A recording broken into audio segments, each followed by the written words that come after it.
Vivaldi and the Invisible Orchestra by Stephen Costanza. Read by Ruth Clark.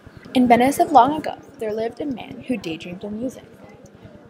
He'd jot down his dreams in musical notes, scribbling thousands of notes in a single day, and his music sparkled like the canals in spring. Viva Vivaldi, the audience cheered as the maestro took his bows. His musicians, each one an orphan girl, bowed too. Behind their curtain dark as night, they were known as Vivaldi's Invisible Orchestra.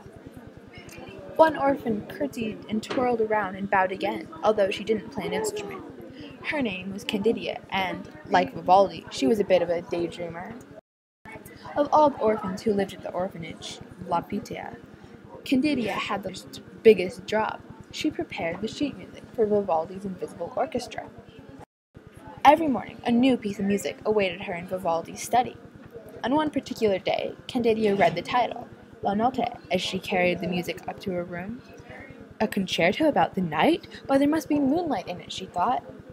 Her quill lightly touched the blank paper, and a tiny note appeared, an exact copy of the concerto's first bass note. She copied the second bass note, then the third, then another, and before long, she had several pages filled with notes just for the bassists.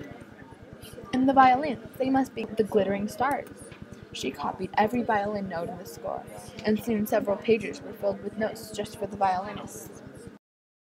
And the violas were the fireflies, and the cellos below them the crickets. When all of the notes were copied and the last drop of ink had dried, she proudly delivered La Notte to the Invisible Orchestra. First, the bassists, here is your moonlight, then the violinists, and here are your stars. Next, the violists, for you, fireflies. Finally, the cellists, and you, lovely crickets. The Invisible Orchestra never paid Candidia much attention. It was as if she were invisible to them. But when they rehearsed from the very notes she copied, what a joy it was to hear Vivaldi's daydreams come true. Vivaldi's. One brisk morning, while copying notes for a new musical piece, she thought about the title, L'Inferno.